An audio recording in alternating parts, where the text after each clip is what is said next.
আগামীকাল ফলহারিণী অমাবস্যার দিনে ভগবান শিবের পুজো করলে মহা পুণ্য ফল লাভ হয়।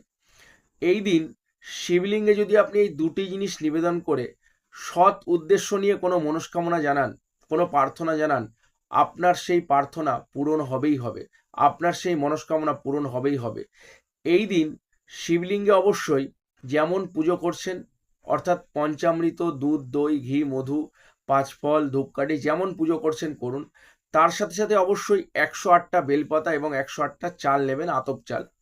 বেলপাতাগুলি গঙ্গা জল দিয়ে ভালো করে ধুয়ে চন্দন দিয়ে ওম লিখতে হবে প্রত্যেক কটা বেলপাতায়, দিয়ে শিবলিঙ্গে নিবেদন করুন। এবং চালগুলি পরিষ্কার পরিচ্ছন্ন ফ্রেশ চাল নেবেন, একদম কোনো রকম ভাঙা ফাটা যেন না থাকে।